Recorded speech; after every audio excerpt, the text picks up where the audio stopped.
영화로 세상을 봅니다. 대한민국 넘버원 영화 팟캐스트 김프로쇼 지금 시작합니다.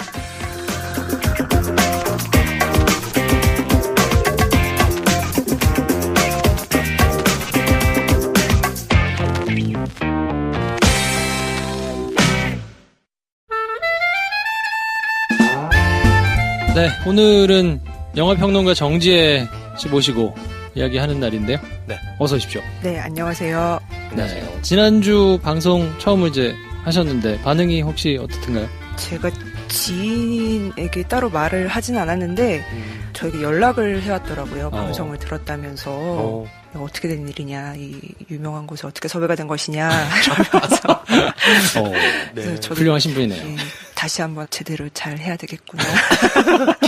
긴장이 더. 네. 네.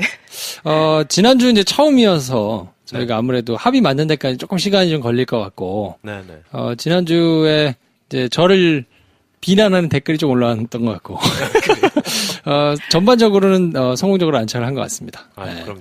근데 제가 댓글을 보면서 그런 생각을 좀 했거든요. 대중을 대변한다고 얘기하는 게 좀 비겁한 것 같다. 논리적으로 말이 안 되더라고요. 그 대중을 대변한답시며 얘기하는 게 내 맘대로 얘기하잖아.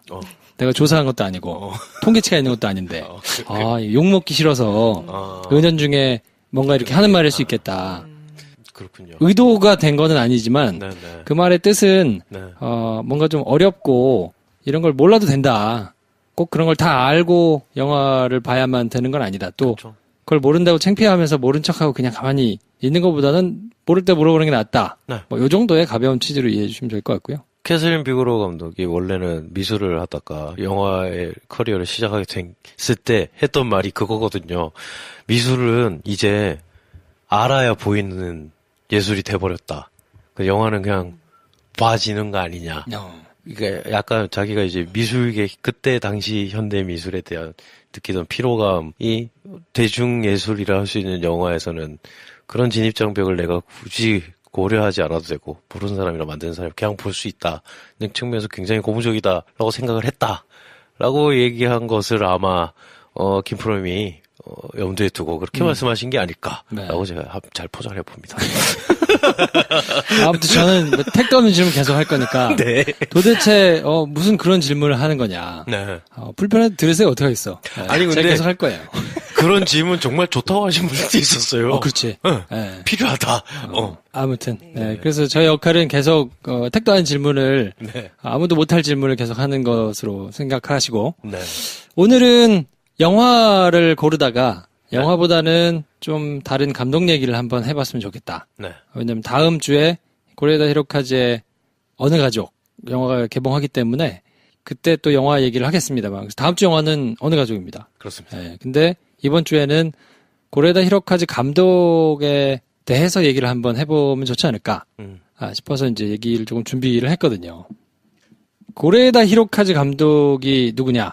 뭐 이제 많이들 아시겠습니다만 저처럼 잘 모르시는 분들 위해서 설명을 조금 드리면 1987년에 와세다대를 졸업하고 TV 다큐멘터리 연출을 하다가 95년에 환상의 빛이라는 작품으로 이제 감독 데뷔를 하셨는데 데뷔작부터 베니스 영화제에서 각본상을 받으면서 이후로 이제 일본을 대표하는 감독들 중에 하나로 꼽히기도 하고 뭐 한국에서 거의 유일하게 이 마니아층을 확보하고 있는 일본 감독.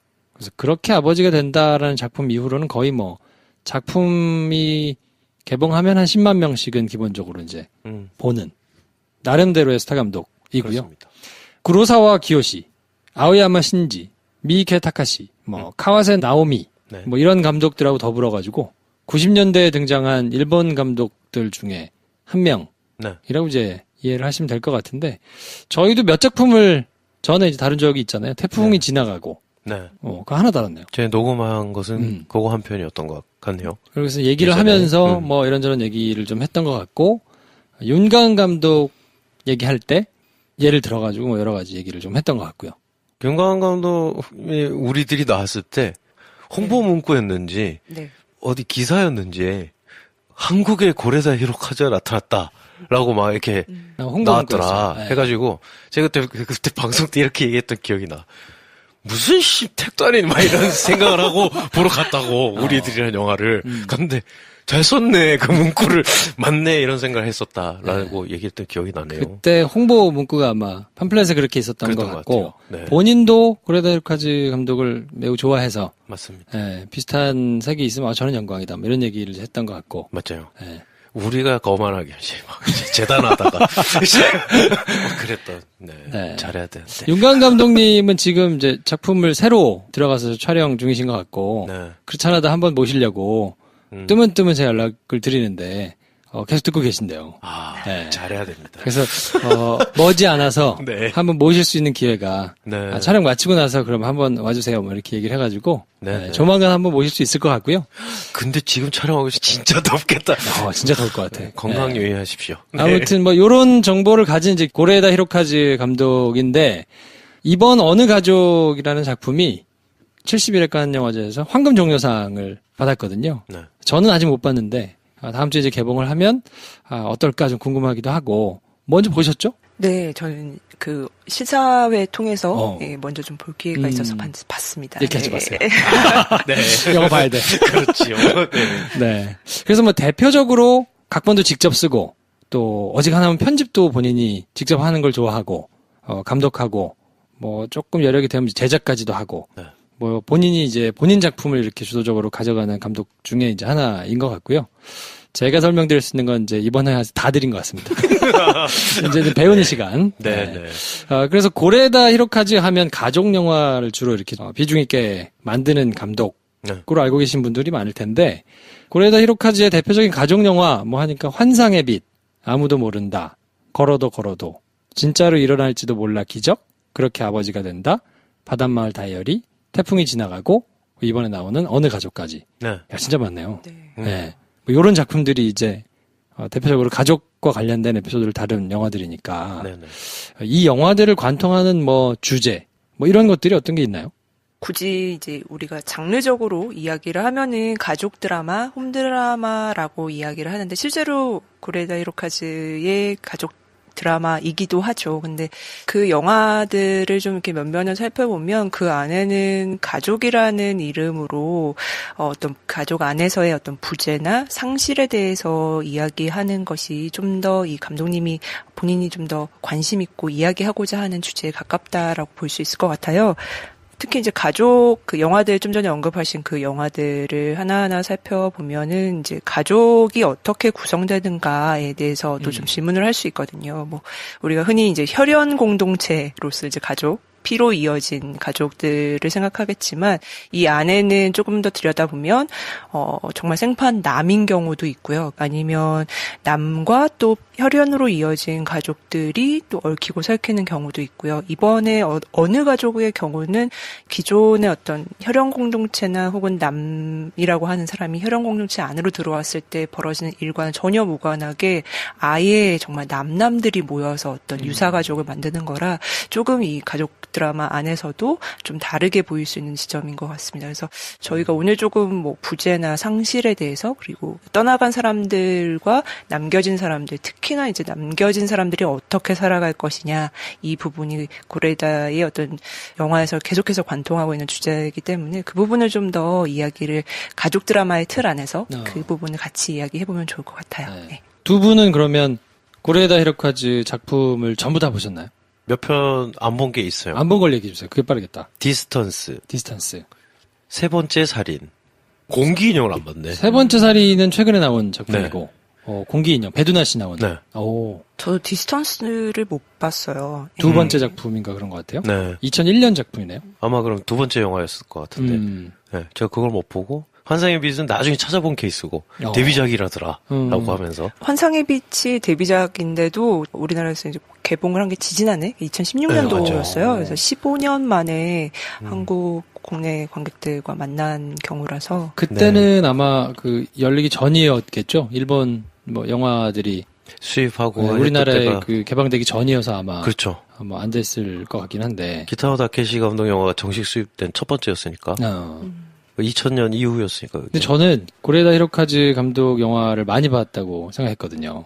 네. 몇 개 안 맞더라고. 아, 그래요? 몇 개 안 맞더라고. 그래도 많이 본 축일걸? 아, 그렇지 않나? 네. 제가 본 영화는 음. 아무도 모른다. 음. 걸어도 그렇게 아버지가 된다. 네. 태풍이 지나가고 정도예요. 그래도 고레다 감독의 가족극 하면 떠오를 만한 대표작들은 다 보신 것 같은데요. 네. 아니, 어렵게 봤어. 어렵게. 이게 엄두가 안 나. 솔직히. 왜 그런지 모르겠어. 근데 저 같은 분들 꽤 계실걸요? 그렇죠. 네. 이게 세 번째 살인도, 고레다 꽤 나왔네? 근데 벌써 제목을 보는 순간, 각 잡고 봐야 될 것 같은데, 네. 잠깐만, 다른 거 조금 재밌는 거 먼저 보고, 네. 조금 이따 봐야 되겠다. 제가 그렇게 희한하게 그걸 그렇게 넘겨버렸어요, 그 영화도. 극장 개봉하면 그 주에 봐야지 이랬었는데, 넘어가 버렸어. 그러니까요. 네. 근데 또, 요즘 필모를 보면, 저는 이제 가족 드라마도 있지만, 네. 작정하고 힐링 영화를 찍고 계시네? 라는 생각이 들기도 하더라고요. 바닷마을 다이어리 같은 경우를 보면, 네. 힘든 사람들은 이걸 보라는 거구나, 그냥. 그래요? 네, 이런 생각이 못 봤는데, 들어서, 네, 되게 그냥 기분이 좋아졌어요. 물론 거기도 이제 상실과 부재의 어떤 환경에 놓인 사람들이 나오긴 하는데, 서로가 서로에게 힘을 주는 그 기분 좋은 장면들이 많이 나와서, 거기 그리고 되게 맛있는 음식이 나오거든요. 맞아요. 그걸 먹으러 가고 싶다. 네. 막 이런 생각이 들 정도로 되게 기분 좋아지는 영화. 아까 쭉 말씀해주신 가족 홈드라마의 연장선상에 있는 영화 중에 약간 궤가 다르다 싶었던 게 기적이라는 영화인데 거기는 그때 핫한 스타였던 오다기리조가 나오기도 하고 되게 밝거든요. 다른 영화와 다르게. 그래서 제가 보고 나서 정말 거기 나오는 그 나이 때 애가 된 것처럼 되게 기분이 좋아지면서 나왔었는데 간간히 그런 영화를 한 편씩 이제 찍으시려나? 아니면 이제 좀 이런 쪽의 영화들로 더 집중해서 찍으시려나? 라고 생각했었는데 그리고 나서 다음에 나온 영화가 세 번째 살인이더라고요. 그래서 아니구나. 저는 아무 배경 정보 없이 네. 태풍이 지나가고 다음번이었던 것 같아요. 고레다 히로카즈 감독이 가족 영화를 찍고 아이들 나오고 이러니까 아무 생각 없이 아무 정보 없이 그때 극장에서 아마 극장 개봉은 처음이었거나 재개봉이었거나 뭐 그랬던 것 같은데 아무도 모른다를 아트하우스에서 개봉한 거예요. 다시 틀어줬구나. 네. 그래서 아무 생각 없이 아이들이 나온다니까 네. 힐링 좀 받아야겠다.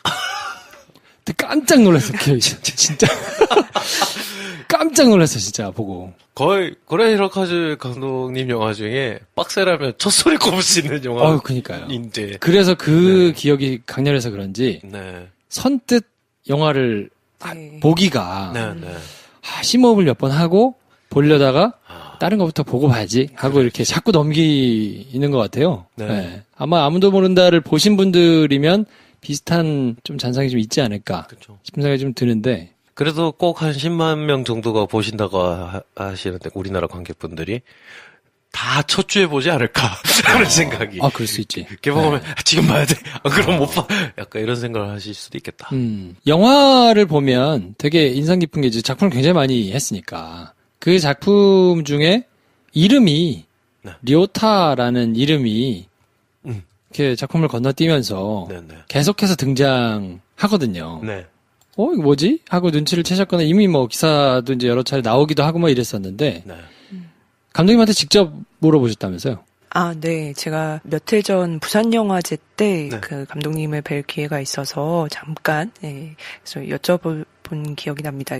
그 료타라는 인물들이 종종 감독님의 영화 속에서 등장을 해요. 뭐 예를 들면은 걸어도에서 이제 아베 히로시가 연기한 료타도 있고, 아니면은 그 일본 드라마인데 고잉 마이 홈이라는 일드에서도 료타라는 장남 아버지가 또 등장을 하고요. 이때도 아베 히로시가 주연을 맡았고 그리고 그렇게 아버지가 된다에서도 호쿠야마 마사하루 배우가 연기한 료타가 있고요.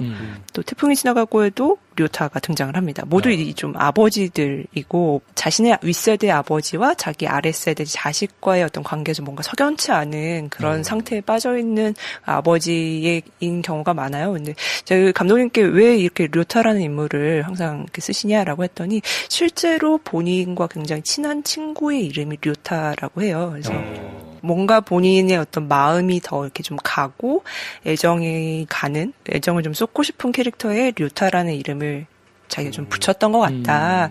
그래서 그 당시만 해도 당분간은 이 료타라는 이름을 좀 가족 드라마에서 더 이상 쓰지 않도록 혹은 이제 가족 드라마 자체를 내가 조금 잠시 보류해야 되겠다. 약간 봉인해야 되겠다라고 말씀하셨던 기억이 났는데 그때 언제예요? 그때가 제가 기억하기로는 태풍이 지나가고 바닷마을 다이어리? 바닷마을 다이어리였던 걸로 제가 기억을 해요. 그러겠네요. 2013년이 그렇게 아버지가 된다니까. 예. 그때까지는 안 가면. 예. 그때 이후로도 사실 계속해서 가족극을 만들고 계셔가지고 감독님에게 가족극은 뗄래야 뗄 수 없는 아직까지는 봉인이 좀 어려운 주제이구나라는 생각이 듭니다. 아베 히로시라는 배우가 거의 이제 페르소나처럼 근데 맞다. 요거 얘기하신 분들도 있었어요. 맞다. 용어가 어렵다. 근데 물어보지 못하는 분들이 있겠지. 페르소나를 많이 듣는데, 페르소나가 뭡니까? 저도 지금 정확한 어원이나 이런 건 잘 기억이 안 나는데, 어떤 감독이 어떤 캐릭터를 만들어 놓고, 그 캐릭터가 감독의 페르소나다. 누구의 페르소나. 뭐 이렇게 표현을 하는데, 동일시할 수 있을 만큼 애정을 쏟아부어서, 자기의 어떤 캐릭터를 드러내도록 만들어 놓은 대상. 이를테면 송강호는 여러 감독의 페르소나가 되는 거죠. 송강호 배우가 김지훈 감독의 페르소나일 때도 있고, 봉준호 감독의 페르소나일 때도 있고, 박찬욱 감독의 페르소나일 때도 있는데, 아니 그러면 출연한 주연 배우가 다 그 영화를 연출한 감독의 페르소나라고 부르면 되는 거냐. 그건 그냥 주연인 거고. 감독의 어떤 성향과 성격이나 캐릭터가 반복적으로 구현되기에 알맞은 그릇으로 사용됐다고 우리가 생각할 때 페르소나다고 표현을 하는 것 같아요. 그러면 특별히 애정하는 뭐 분신, 아바타 뭐 이렇게 생각하면 되나요? 분신, 아바타 비슷하네요. 아 그래요? 그렇게 말하면 될 걸 왜 우린 페르소나라고 말할까요? 네. 있어 보이니까? 네. 그렇게 이해하면 되는 거죠, 쉽게. 네. 그렇죠. 감독의 분신. 감독이라기보다는 뭐 감독의 어떤 그 작품에서의 어떤 분신이라고 할 수 있겠죠. 그러니까 뭐 아바타. 아바타. 그렇죠. 아바타.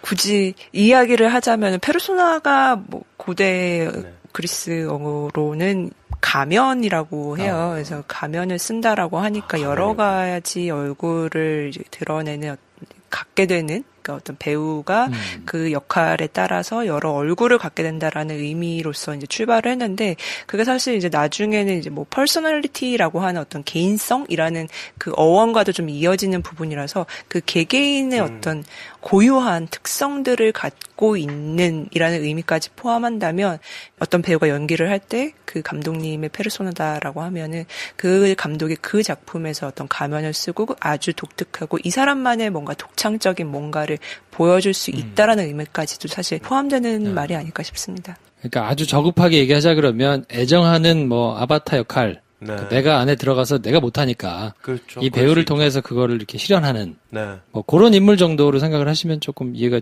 쉽지 않을까. 그렇다고 뭐 감독을 그러면 그런 페르소나라고 불리는 배우가 연기한 그 캐릭터와 감독을 우리가 그럼 동일시해서 보아야 하느냐에서는 아니 그렇게 동일시할 필요는 없다. 감독이 고안해낸 어떤 캐릭터를 잘 구현해내는 가면으로 기능하는 배우? 이를테면 뭐 미국 영화로 치면 뭐 마틴 스콜세지 감독의 영화에 나오는 로버트 드니로. 근데 이제 페르소나가 드니로에서 디카프리오로 바뀌었다라고 말할 수도 있겠죠. 그런 식으로 이해하시면 어떨까. 뭐 하여튼 이해를 돕기 위해서 어처구니 없는 질문을 해봤고요. 코너 속 코너네요. 네. 앞으로 제가 섣불리 대답을 시작하지 않겠습니다. 여기 평론가님 계시대. 왜 날 보고 물어보는 거야? 네. 고레다 히로카즈 감독의 영화 가족을 주요 테마로 해가지고 진행되는 영화들에 그러면 인물들 간에 가지는 뭐 특징이랄까, 뭐 관계에서 보이는 뭐 유사성이랄까, 뭐 이런 것들이 조금 있나요? 어떻습니까? 먼저 그 부재나 상실에 대해서 조금 계속 좀 이어가면서 좀 보자면은 특히 이 가족극 안에서 부모가 없는 경우가 좀 있어요. 뭐 예를 들면 아무도 모른다처럼 뭐 그치. 아빠도 없고. 아빠도 없고 엄마도 이제 본인의 어떤 사랑을 찾아서 아이들을 두고 떠나가고 그 아이들도 사실 엄마만 같이 아버지는 다 다르고 이런 아이들끼리 처음에는 이게 현실인가 싶다가 정말 생존을 위해서 서로가 뭔가 각자 역할을 하면서 돌파해 나가는 그런 지경에 이르는데 그때 이제 부모의 부재 어떤 빈자리라는 것들이 생기는 거죠. 그리고 사실 또 지금 생각나는 건 바닷마을 다이어리의 경우도 부모는 이제 없고 이게 자매들끼리 특히 이제 엄마 아빠가 다른 어떤 자매들끼리도 서로를 처음엔 인정하지 못하다가 뭐 어느 순간 이렇게 서로가 살을 부딪히고 밥을 같이 먹으면서 어떤 애정을 느끼게 되는 그런 과정들. 그러니까 어떤 때로는 누군가가 죽어서 그 부재의 자리가 생기기도 하고 아니면 있던 사람이 그냥 사라져서 갑자기 사라지는 경우도 있고 아니면 있지만 그 역할을 제대로 못하는 경우도 있고 그래서 그 공백 같은 것들이 계속 있는 거죠. 특히 어른들의 공백, 어른들의 부재. 그러니까 그것은 거의 대부분 이제 무책임하거나 아니면 이 아이들을 이제 버리는 방식이 많다는 게 좀 특징적인 거예요. 그러니까 오히려 그 속에서 부모나 어른이 없기 때문에 아이들이 굉장히 조숙해지고 성숙해지면서 스스로가 어떤 삶의 지혜를 깨달아가는 그런 경우들이 있고 그 모습을 보면서 소위 이제 어른의 관객들은 더 좀 당혹스럽고 그 속에서 고레에다 감독의 윤리라는 것들을 좀 생각해 보게 되는 지점인 것 같습니다. 그 아이들을 통해서. 말씀하신 아무도 모른다라는 작품은 네 명인가요? 네. 아이들이? 네. 네 남매입니까? 네. 집에 있는데 처음에 엄마가 뭐 술집에 다니는 걸로 추정이 되죠. 그래서 이렇게 뜨문뜨문 큰애아이한테 나머지 동생들을 맡겨놓고 돈도 주고 뭐 하면서 이렇게 하다가 어느 날인가 엄마가 없어져요. 네. 어딜 간 것 같아요. 그러니까 남의 넷이서 살아야 되는데 돈도 떨어지고 엄마는 없고 그냥 넷이서 이제 알아서 이렇게 막 살다가 뭔 일이 하나 또 생기기도 하고 그러다가 결국 시간이 지나서 뭐 생존하는 아이들의 모습을 그냥 쭉 따라가면서 이렇게 보는 다큐멘터리 같기도 하고 뭐 약간 이런 보고 나면 굉장히 먹먹해지는데 생각할 지점이 많아지는 그 영화로 첫째 아들 역할을 받은 소년이 깐 영화제 최연소 나무주연상을 받았고 1년 동안 촬영을 해가지고 애들 머리카락이 길고 꼬질꼬질해지는 걸 실시간으로 볼 수 있는 정도로 오랜 시간 공들여 찍은. 근데 그때 배우들이 연기를 전부 다 처음 해본 아이들이었는데 연기가 잊히질 않거든요. 진짜라고 봐도 무방할 정도의. 그렇죠. 그걸 연기라고 봐야 되는지 아니면 정말 그냥 있는 대로 막 하는 게 날 것으로 나왔는데 연출을 잘했다고 봐야 되겠죠. 네.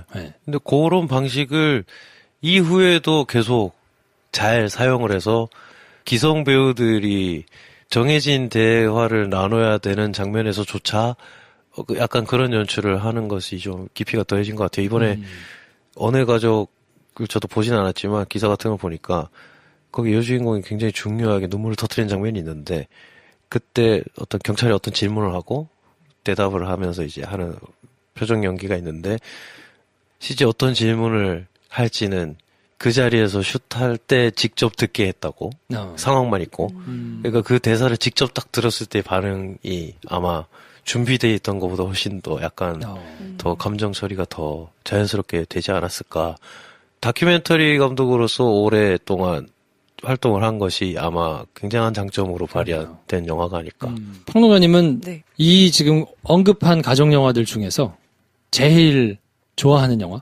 그래도 뭐 여러 번 본다거나 이 작품이 그래도 내가 제일 좋아요 하는 작품이 어떤 게 있어요? 걸어도가 좀 어떤 원형처럼 보이기도 해서 그 가족극의 어떤 원형처럼 보이기도 해서 그 영화를 좀 생각을 해보게 되는데요. 자 그러면 배 감독께서 걸어도의 그 요약 줄거리 안 보신 분들 있을 테니까 그래요. 네, 짧게 료타라는 아저씨가 있어요.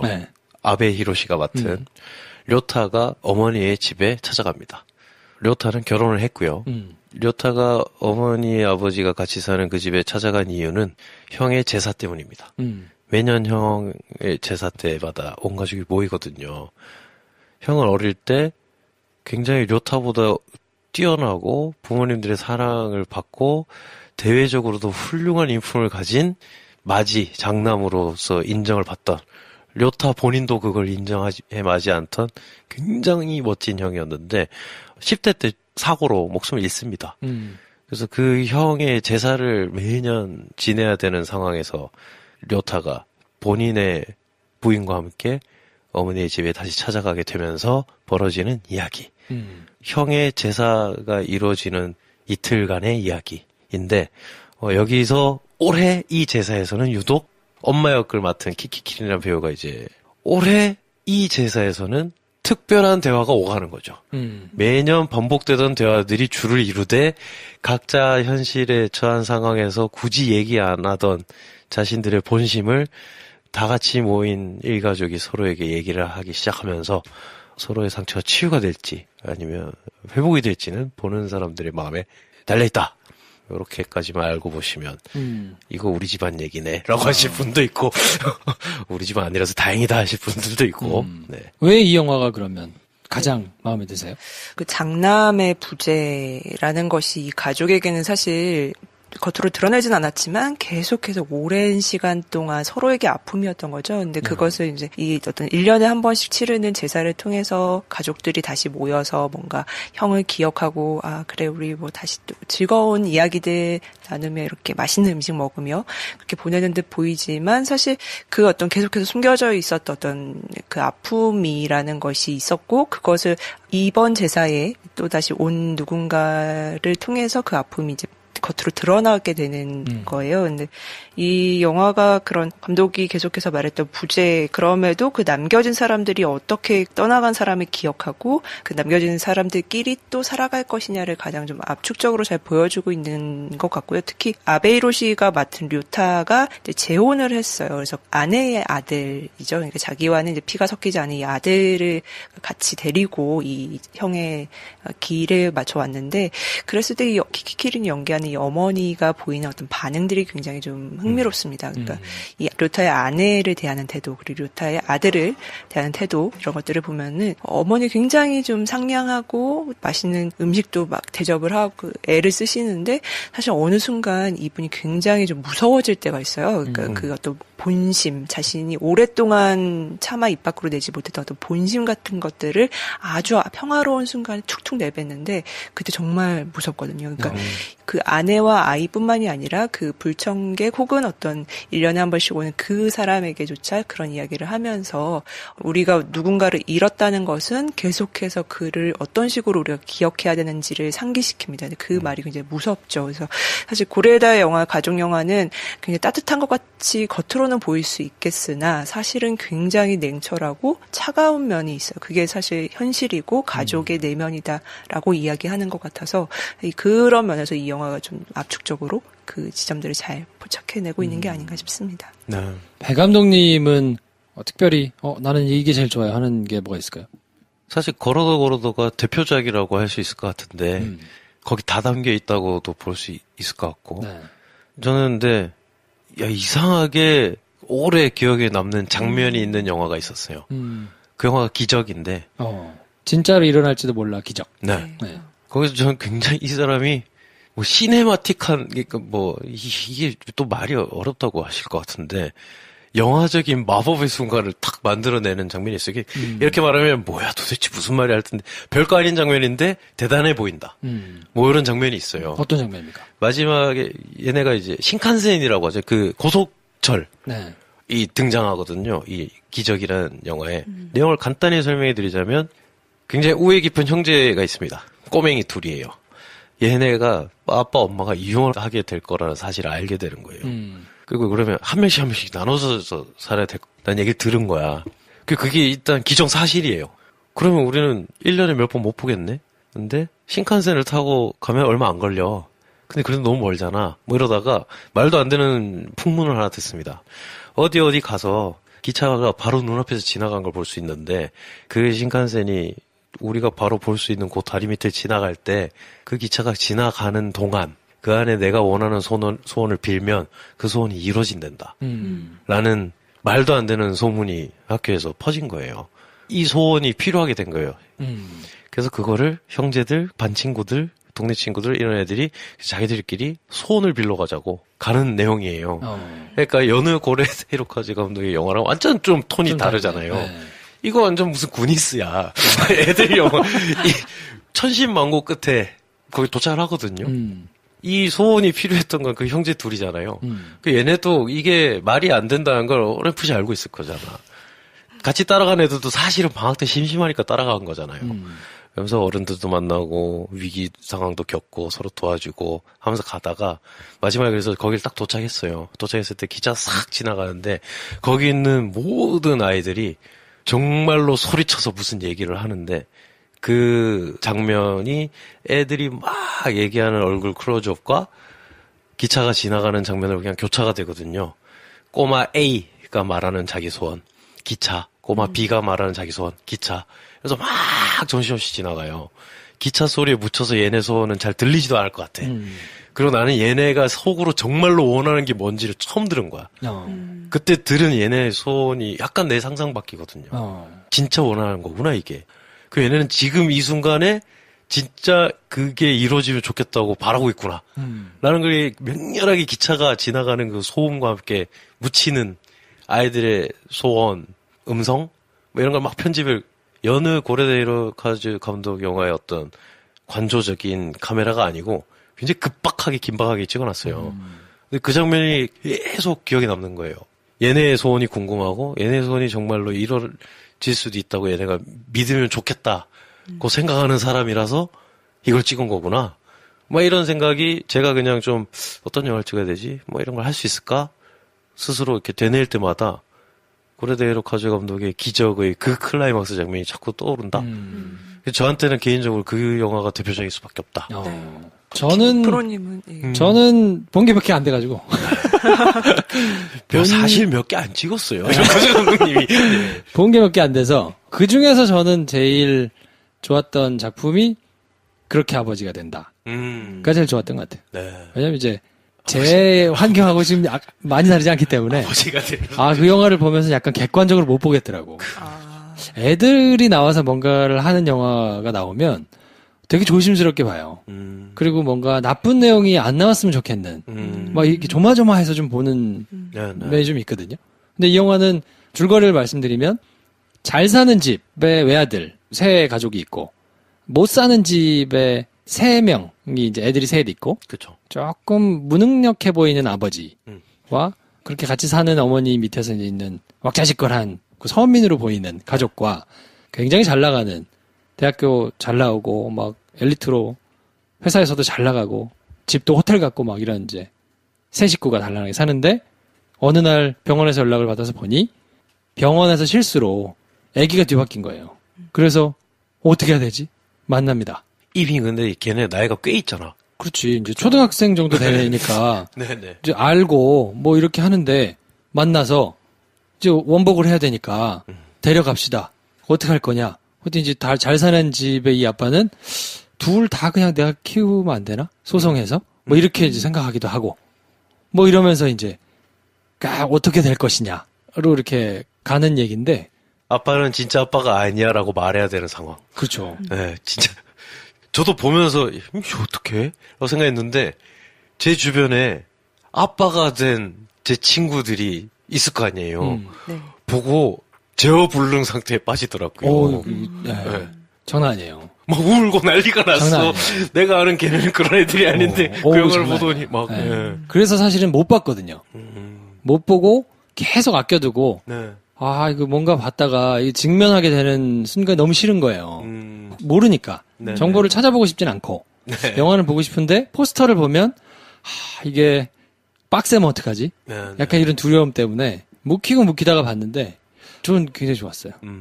특히나 뭐 나중에 영화를 보시면 알겠지만 장면이 있어요. 뭐 이렇게 뭘 보는 장면이 있습니다. 그쵸. 뭘 보는데 야 나도 막 웃어가던데.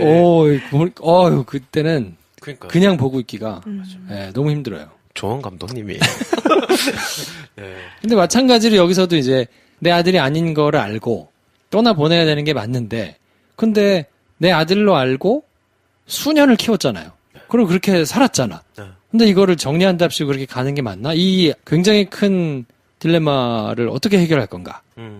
이걸 조금 다루는데 저는 고레다 감독의 영화를 볼 때마다 너무 좋은 부분은 참 관찰을 열심히 하시는구나 라는 생각이 들거든요.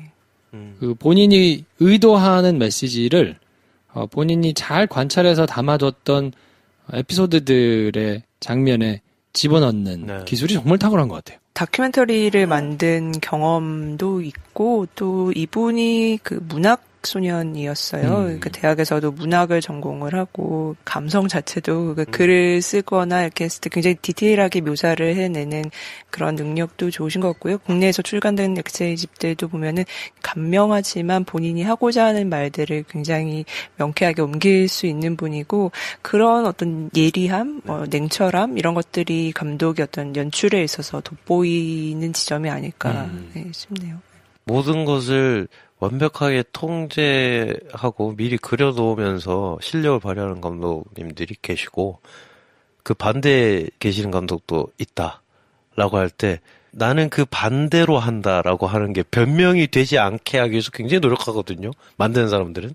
왜냐하면 사실은 얻어 걸린 거라는 걸 나만 알고 있는데 사람들이 좋다고 해주면 굉장히 이상한 기분이 들 텐데 사실은 모든 걸 완벽하게 내가 미리 알고 통제된 상황에서 그걸 구현해내는 게 이상적이라는 생각을 한켠에 하는데 그게 아니라 뭔가 일어나지 않을까? 뭔가 일어나는데 내가 못 알아채고 내가 준비한 것만 하면 어떻게 되지? 뭐 이런 불안함도 있거든요. 뭔가 연출을 한다고 하는 경우에. 그때 굉장히 이상적인 롤모델이 아닌가. 고레다 히로카즈 감독님이. 아역 배우들과 작업이 사실 정말 쉽지 않은 거잖아요. 뭐 연기를 해본 아역 배우든 또 아직 처음 연기를 하는 경우든. 근데 감독님의 많은 영화에서 아이들과의 작업이 거의 연기를 처음 하는 경우와 연출을 하시는 경우가 대부분인데 그때도 어떤 기본적으로 시나리오에 있는 캐릭터에 맞춰서 그 배우를 캐스팅한다기보다는 그냥 정말 딱 만났을 때 어떤 느낌을 보고 이 친구와 해보고 싶다라고 느꼈을 때 그 친구에게 맞춰서 다시 시나리오를 작업한다고 해요. 그래서 오히려 그런 좀 열려있는 본인이 만들고자 하는 방향을 너무 확고하게 가져가는 방식이라기보다는 오히려 그걸 더 잘 만들기 위해서 열려있는 태도로 이제 배우든 현장이든 이걸 접근했을 때 얻게 되는 것들이 더 큰 경우라고 할 수 있겠죠.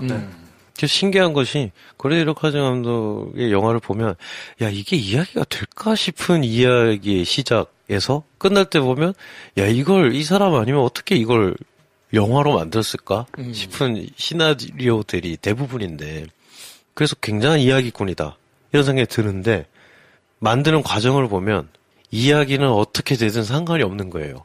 거기서 나랑 같이 지금 영화를 만들고 있는 이 배우들이 어떤 인간인지를 내가 잘 아는 것이 이 영화를 끌고 갈 것이라는 믿음이 있나 봐요. 상황도 바꾸고 대사도 바꾸고 찍다가 그냥 멈추고 어떻게 하고 싶냐고 물어보고 처음 연기하는 애들한테 너 여기서 어떻게 하고 싶냐고 물어본다는 거는 얘가 그 인물이라는 걸 의심하지 않는 거잖아요. 걔가 하자는 대로 하고 그 걔가 좀 더 편안함을 느낄 수 있도록 동선도 바꾸고 그러면 사실은 이게 이야기가 그럼 어떻게 진행되려고 이렇게 찍는 거지? 라는 의문을 품을 수도 있는데 제가 대단하다고 느끼는 것은 그렇게 해도 내가 지금 말하고자 하는 메시지가 담길 것이다 라는 확신이 있으니까 그 큰 바운더리 안에서 이 사람들의 각각의 인격을 그냥 자유롭게 풀어놓는 도대체 그 조절을 어떻게 하는 걸까 순간순간 너무 옆에서 지켜보고 싶은 감독 중에 한 명이다. 그걸 이제 칸에서 황금 종려상을 주면서 사실 세계적으로 공인해준 셈이 돼버린 걸 수도 있고 그런데 그렇다고 해서 내러티브가 그러면 막 확장성이 있거나 아니면 뭐 플롯이 막 이렇게 막 변하거나 중첩되고 아까 나온 시인이 반전되면서 뭔가 의미를 담고 이런 실험하는 내러티브 쉽게 보지만 보고 나면 해석하기 난해한 어떤 정말 예술적인 극영화라고 하기도 애매하고 내러티브가 실험적이라고도 하기 애매한 뭔가를 하느냐라고 보기에는 너무 누가 봐도 알기 쉬운 방식으로 영화가 찍혀 있거든요. 그런 점에서 정말 대중과 평단의 호평을 동시에 받을 수밖에 없는 거장이 된 게 아닌가. 근데 저는 쉽지는 않은 것 같아요. 이제 볼 때마다 느끼는 거는 같은 영화를 보더라도 시계를 보면 벌써 20분이나 갔어? 벌써 30분이 갔어? 언제 1시간이 갔어? 하는 영화가 있고, 이게 영화가 좋고 나쁘고와 상관없이, 저는 이제 소재도 좋아하고, 고레다 히로카즈 감독의 영화를 좋아한다고 얘기를 하는데도 불구하고, 그리고 제가 제일 좋았다고 하는 그렇게 아버지가 된다를 볼 때도 역시나, 시간이 굉장히 천천히 가요. 그렇죠. 굉장히 천천히 가. 네. 그러니까 그 얘기인 즉슨, 어떻게 얘기하면 그렇게 재밌어서 이야기에 빨려가는 거는 아닐 수도 있지 않을까 네, 싶은 생각이 조금 들거든요. 그러니까 이 주제에 내가 마음을 쓰고 공감하고 있기 때문에 어떻게 될까를 계속 따라가기를 결정하고 계속 가지만 그렇지 않은 분들이 보면 야 이건 거의 견디기 힘들 수도 있겠다 라는 생각이 사실 조금 들어서 쉬울 것이라고 한 것은 볼 때의 어떤 감상이나 감정이라기보다는 그래서 내용이 어떻게 되는 거야? 라고 묻는 사람은 없다는 점에서 그런 얘기를 했던 건데 비교를 해보자면 뜬금없지만 홍상수 감독님이 계시잖아요. 볼 때 이거 그냥 낄낄대면서 보면 되는 영화야 라고 홍상수 감독님의 팬들이 얘기할 때도 있고 또 전혀 다르게 이 사람이 정말 어떤 시네아스트로서의 어떤 최정점에 있는 거다. 이 사람이 자기의 내러티브를 막 계속 반복 재생산하면서 변주하는 걸 봐라. 한 영화 안에서도 그러지 않느냐. 이 사람은 앞으로 더 나아가고 있다. 이렇게 말할 수도 있거든요. 굉장히 어렵게. 그런데 중로는 한 2만 명 정도의 홍상수 감독님의 팬을 제외한 나머지 사람들은 이게 뭐야? 라고 하는 약간의 난해함이 있다. 그런 저는 그렇게 생각이 드는데 고레다 히로카즈 감독님의 영화는 우리 드라마에서 많이 봤잖아. 그걸 근데 좀 관찰을 잘하고 찍은 거다라고 보기에 어떤 면에서 그래서 보기 편하다고 제가 생각하는 걸 수도 있겠다. 어떻게 보면 이야기의 보편성이라는 측면에서는 탁월하죠. 그러니까 우리 모두 어떤 일정 부분 가족이라는 것으로부터 자유롭지는 못할 테고 그게 꼭 어떤 혈연의 형태가 아니더라도 뭐 조금 다른 어떤 다른 타인과 같이 관계를 맺어간다라는 것에서 느껴지는 부분들은 아마 누구나 일정 부분 다 공감을 하고 있을 테고 어떤 상실의 경험이라는 것은 꼭 죽음이 아니더라도 누군가 자신을 떠나가거나 자기와 이렇게 만날 수 없는 상황이 됐다라는 것 역시도 어떤 보편성이라는 측면에서는 일정 부분의 공감대를 저는 확보할 수 있을 거라고 생각해요. 거기에 이제 고레에다 감독의 특이한 혹은 이제 좀 더 면밀하게 이분이 탁월하게 보여주는 지점은 그 아까 말씀드린 것과 연결되는 것 같아요. 그러니까 사실은 그 안에 속살을 살짝만 들여다본다면은 그 안에 굉장히 무서운 진심들이 숨겨져 있다라는 것을 이 감독은 사실 어떤 기교를 부린다거나 화려하게 막 보여주는 방식이 아니라 그냥 그 이야기, 그 대화, 일상의 공기 속에서 그것을 그냥 순간 드러내는 거라 그게 주는 어떤 충격 같은 것들이 있는 거죠. 사실은 엄청난 어떤 사건이 발생해가지고 우리가 놀라고 막 공포에 떨고 이런 일보다는 그냥 누군가 한마디 툭 던졌거나 누군가의 어떤 눈빛 같은 걸 한번 딱 봤을 때 느껴지는 서늘함에서 더 큰 충격을 받고 저게 내가 몰랐던 진심이구나라고 느낄 때가 있잖아요. 그러니까 그런 지점을 사실 굉장히 잘 포착해내는 감독이 아닐까. 그래서 어떤 기본적인 서사는 공감대를 형성하는 측면이 있는데 거기에다가 신의 한 수들이 이제 같이 보여졌을 때 느껴지는 충격이 더 배가 되는 게 아닐까 싶습니다. 네. 아베 히로시가 나오는 것처럼 영화마다 반복되는 표현을 찝어오신 게 있어요. 다다이마? 네. 다다이마. 저 일본어를 잘 몰라서 다녀왔습니다. 다녀왔습니다가 다다이마. 예. 걸어도에서 이제 보면은 료타 가족이 이 어머니 아버지 집에 딱 왔을 때 어머니가 딱 이렇게 무릎을 꿇고 새로운 신발 실내화 구입한 걸 이렇게 내주시면서 아주 반갑게 환대를 하죠. 근데 이제 아들이 굉장히 서먹서먹해하면서 곤니치와 그래서 안녕하세요 이렇게 얘기를 하니까 어머니께서 바로 잡아주죠. 안녕하세요가 뭐니 다녀왔습니다. 다다이마라고 해야지라고 하는 장면이 있는데요. 사실 이게 집으로 돌아왔을 때 뭐 우리가 흔히 하는 말입니다. 뭐 다녀왔습니다라는 것 역시 일본인들이 이렇게 쓰는 이 말인데 유독 그 고레에다 감독의 영화에서는 이 말을 좀 주목을 할 필요가 있는 것 같아요. 이 영화뿐만 아니라 뭐 Going My Home이라는 일드에서도 그랬고 몇 편의 영화들에서 봤을 때 그 장면을 꼭 넣어야 됐나라고 할 수도 있겠지만 그 장면을 꼭 넣어야 되는 거죠. 그러니까 외부 세계로 갔다가 다시 이제 돌아오는 그곳이야말로 집. 어떤 고향, 가족이다라는 것이고, 물론 이때 가족이 꼭 혈연의 어떤 공동체일 필요는 없겠지만, 다시 돌아와야 되는 곳으로서의 의미를 그 말로써 좀 표현을 많이 하는 것 같고요. 실제로 감독님이 자기가 해외의 어떤 영화제들을 이렇게 돌아다니고 이러고 다시 일본 도쿄로 돌아왔을 때, 도쿄타워를 저 멀리서 이제 공항에서 버스를 타고 도쿄 시내로 들어갈 때 보이는 그 도쿄타워를 보면서, 내가 드디어 이제 집에 돌아왔구나라는 걸 느낀다. 그리고 본인이 오랫동안 부모님과 같이 살았던 그 공동주택에서의 그런 추억들도 이제 에세이집에 쓰기도 했는데, 그런 어떤 곳에 갔을 때, 내가 돌아올 곳은 여기였구나라고 느낀다라고 하면서, 그러니까 자신의 어떤 돌아갈 뿌리에 대해서 계속해서 좀 생각을 하는 것 같아요. 그래서 본인 자식들도 나중에 이 아이들이 컸을 때 지금 살고 있는 아파트라는 게 어떤 고향처럼 느껴지면 어떡하지라는 것에 대한 약간의 우려 같은 것들도 좀 있는 것 같고, 그 부분이 감독님에게 어떤 원형적인 질문인 것 같습니다. 그래서 그 다다이마라는 짧은 말이지만, 그냥 흘려들을 수 있는 말이지만, 좀 그 말을 좀 유심히 들어볼 필요가 있을 것 같아요. 그러고 보니 공동주택이 많이 나오네요, 영화에. 그렇죠. 예. 태풍이 지나가면 영화에 나온 그 아파트 있잖아요. 료타가 혼자 살고 있는 집. 거기는 감독님 본인이 살던 곳이더라고요.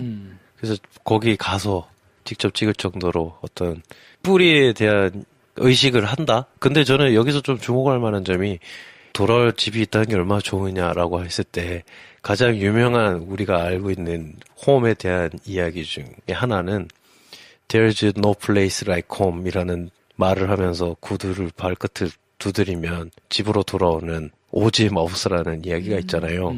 그리고 돌아오면 집, 엄마, 아빠, 고향, 행복, 집밥 이런 것들이 막 연상됐을 때 그걸 얼핏 잘못 들으면 심파로 가기 너무 쉽거든요.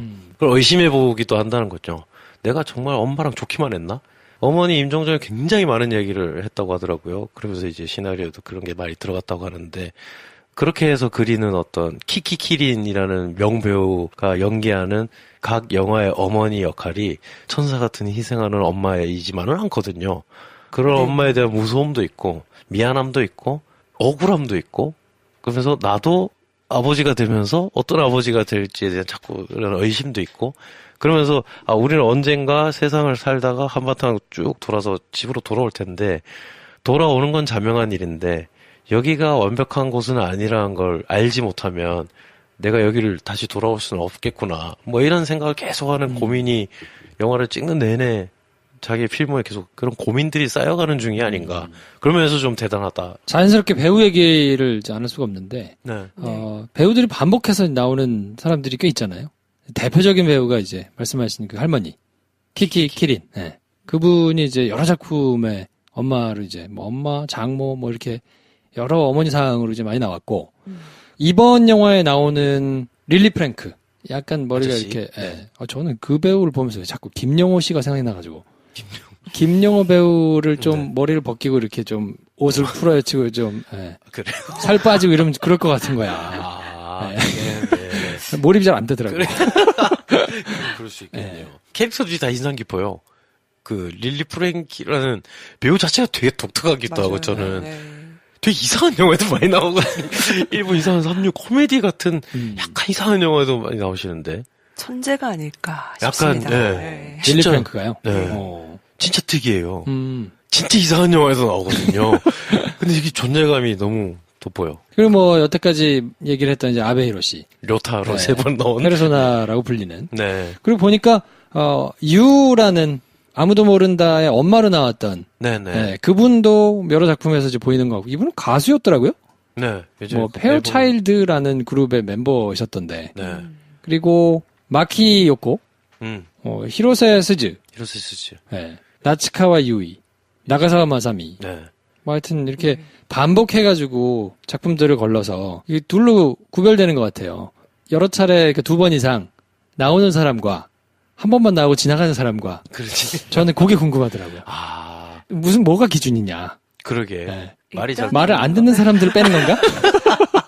그럴 수 있지. 말이 안 통하는 서로가 좀 다른 언어를 쓰면은 또 어려울 수 있겠죠. 그러니까 어쨌든 계속 한 번 작업했던 분과 계속 한다는 것은 서로가 뭔가 잘 통했다는 것이고 그게 영화 안에서 좀 좋은 결과를 낸 경우가 당연하겠죠. 그래서 뭐 키키키린의 경우는 아무도 모른다부터 이제 그때가 처음 그 영화 감독의 영화에 등장을 했던 걸로 알고 있는데 2004년작. 네네.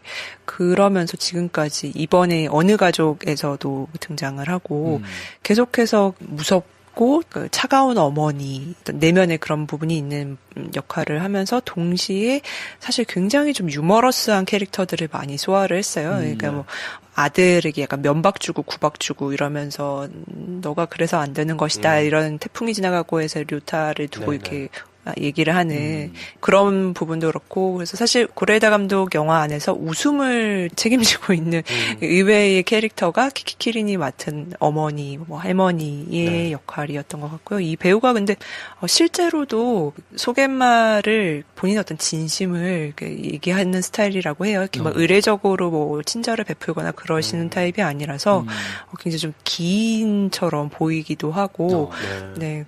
원래는 키키키린이란 이 예명이 아니라 다른 이름이었는데 70년대에 어떤 그 방송에서 자선 프로그램 이런 것을 하면서 자신이 갖고 있는 중요한 것들을 이렇게 좀 내서 이제 파는 그런 거였나 봐요. 근데 내가 갖고 있는 게 별로 없다. 그냥 이 예명을 내놓겠다라고 하면서 예, 그때 이제 예명도 바꾸고 지금의 키키키린이라는 것은 그 한자를 찾아보니까 다 이제 숲에 대한 것이고 숲을 애정하고 숲을 동경한다라는 의미, 뭐 풀, 숲, 나무에 대한 동경이라는 것이라서 좀 나무 우거진 어떤 숲 같은 그런 것을 이제 영화 안에서든 연기 안에서든 좀 보여주고자 하는 것 같기도 하고요. 그래서 좀 굉장히 좀 재미있는 이력을 갖고 있는 배우 중에 한 분입니다. 나오면 굉장히 안심이 돼요. 맞아요. 네. 장면이 정리하겠구나. 어머니가 할머니가 그러니까 그게 다 감당이 되는 영화상에서 막 엄청난 스펙타클한 사건이 일어나진 않지만 서로의 마음에 막 생채기를 엄청 낼 수 있는 순간에 어머니가 정말 무심한 표정으로 과일을 깎고 있다가 한마디씩 한다던가 아니면 누군가가 뭔가 폭발하기 직전이거나 삐뚤어지려고 하는 마음을 알아챈 다음에 말도 안 되는 농담을 툭 던져서 무장해제 시켜버린다거나 하는 연기들이 본인의 실제 캐릭터랑도 굉장히 맞닿았구나 이런 생각도 들고 태풍이 지나가면에서 중요한 소품들이 아예 본인의 물건들로 그냥 본인 한계를 가져오기도 하고 태풍이 지나가면은 고레다 히로카즈 감독이 직접 살았던 어린 시절에 살았던 건물이라 자기가 개인적으로 많이 좀 인볼브가 됐었던 것 같아요. 그래서 키키키린에게 많이 의지를 했다고 하더라고요. 키키키린이 썼던 안경이 있는데 그건 고레다 히로카즈 감독님의 실제 어머니가 쓰시던 안경이었다고 하더라고요. 그래서 감독에게 혹시 어머니의 물건 중에 등장시키고 싶은 게 있으면 얘기를 해달라. 그럼 내가 그걸 가지고 연기를 하겠다라고 해서 엄마 안경을 씌워드리기도 하고. 아무도 모른다 때도 이분이 본인의 틀니를 실제로 거기 영화에 나오는 틀니가 본인 거이고요. 그래서 어떻게 그렇게 하셨냐라고 하니까 뭐 틀니 비싼 거 사서 했는데 보여줄 데도 없고 이런 데서는 한번 보여줘야 하면서 그래서 그렇게 좀 유용하게 쓰셨다고 합니다. 야, 이런 배우가 있으면 감독으로서는 굉장히 큰 재산일 것 같아요. 그렇죠. 네. 진짜 든든할 것 얼마나 같아요. 든든할까. 그리고 이제 고레다 히로카즈 감독 정도 되면 나가고 싶어서 다들 막 이렇게 좀 기다리고 있지 않을까요? 히로세 스지 같은 배우는 지금 일본에서 엄청나게 핫한 배우가 됐는데 바다마을 다이어리에 나오고 세 번째 살인에도 이제 출연했죠. 그리고 나서 다른 수많은 영화 드라마에서 지금 인기를 끌고 있음에도 그때 첫 등장했던 그 영화의 자성이 좀 아직도 남아서 야 저런 연기를 하는 배우인데? 라는 이제 자꾸 이상하게 비교를 하게 되기도 하고 그러면서 참 연출을 잘한다는 생각도 든과 동시에 배우 복도 많은 감독이구나 라는 생각도 들고 뭐 이제 워낙 많은 작품을 또 하기도 했고 부지런하게 계속 또 본인의 고민을 영화에다가 담아내니까 그런 거에 사람들이 좀 보면서 반응을 하지 않나 싶은 생각도 좀 있거든요. 다음 주에 이제 어느 가족이라는 영화가 개봉을 하는데 어떤 분들이 좀 보시면 좋나요? 미리 보셨으니까 요런 거 기대하고 있는 사람들 영화 보면 좋다. 미리 좀 가르쳐 주시면. 고레에다 히로카즈 감독의 팬이라면은 뭐 당연히 또 기대하고 계시겠지만 특히나 이 작품은 그간의 가족 혹은 상실에 대해서 이야기하는 방식에서 조금 다른 부분들이 좀 엿보였어요. 그러니까 뭐 예를 들면 어떤 혈연의 공동체를 아예 벗어나서 남남끼리 완벽한 남남이 어떻게 하나의 공동체를 이루고 살아갈까. 그런데 그들이 결국에는 어떤 결말을 택할 수밖에 없게 됐을까를 좀 생각해보게 하는 지점이 있다는 게 좀 의미가 있을 것 같고 또 전에 없이 그 감독의 작품들에서 볼 수 없었던 조금 다른 어떤 생기의 장면들도 좀 있어서 저는 이제 그런 지점들이 기존의 팬분들에게는 좀 새롭게 다가가지 않을까 싶고요. 뭐 한편으로는 지금 일본 사회가 갖고 있는 뭐 집이 없거나 아니면 버려진 아이들 그리고 가난과 실업과 이런 문제들을 좀 영화 안으로 적극적으로 좀 가져온 케이스로서도 좀 살펴볼 수 있지 않을까 싶습니다. 그리고 기존의 배우들도 안정적으로 연기를 해줬지만 좀 새로운 얼굴도 보여요. 안도 사쿠라라는 배우인데요. 이 배우가 감독과는 이제 처음으로 같이 작업을 했는데 뭐 백엔의 사랑 등으로도 한국에서 많이 알려진 배우이고 굉장히 좀 독특한 마스크와 탄탄한 연기력을 갖춘 배우라서 이번에 이 배우의 모습도 같이 주목해 보면 좋지 않을까 싶습니다. 배 감독이 좋아하는 진짜로 일어날지도 몰라 기적. 네. 그리고 정평론가님께서 좋아하는 걸어도 네. 제가 좋아했다고 하는 그렇게 아버지가 된다. 혹시 새 작품 중에 안 보신 분들은 요 새 작품 중에 하나 정도 보고 요런 영화겠구나 생각을 하고 보면 괴가 크게 다르지 않습니까? 어느 가족이? 네, 뭐 큰 괴는 비슷하고 같을 것 같고요. 어떤 세세한 부분들에서 이제 달라진 부분들이 사실 우리가 더 이야기해보게 되는 그런 지점인 것 같아요. 어느 가족이 개봉해서 영화를 보시면 남겨주십시오. 질문을. 뭐 이해가 안 됐거나 아니면 의미가 있을 것 같은데 이거는 뭐였지? 라고 혹시 궁금하셨던 것들이 있으면 아니면 뭐 고레다 히로카즈의 개인적인 뭐 얘기라든지 여러 가지를 좀 물어봐 주시면 저희가 그거를 반영해가지고 다음번 에피소드 녹음할 때는 이제 같이 녹음을 하도록 하고요.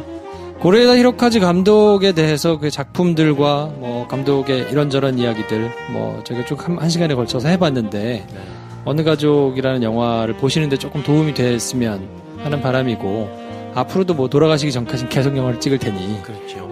비슷한 괴 영화들이 이렇게 쭉 연주를 하면서 좀 나오지 않을까 싶거든요. 아무튼 다음 시간에는 저희가 어느 가족 가지고 찾아뵐 테니까요. 궁금한 내용이 있으면 질문 남겨주십시오. 요거 미리 영화가 정해지면 이런 게 좋네요. 네. 그럼 저희는 다음 주에 어느 가족 가지고 찾아뵙고 두 번째 시간까지 아직 조금 서먹한 느낌이 조금 있기는 한데 시간이 지나면 괜찮아지겠죠? 아닙니다. 저는 굉장히 편해지고 있습니다. 저도 지난번보다 훨씬 편해진 것 같습니다. 나중에 조금 제가 더 괴롭혀야 되는데 아직은 제가 조금 서먹해서 못 괴롭히고 있어요. 네. 알겠습니다. 저희는 다음 주에 어느 가족 가지고 찾아뵙겠습니다. 다음 시간에 뵙겠습니다. 감사합니다. 감사합니다.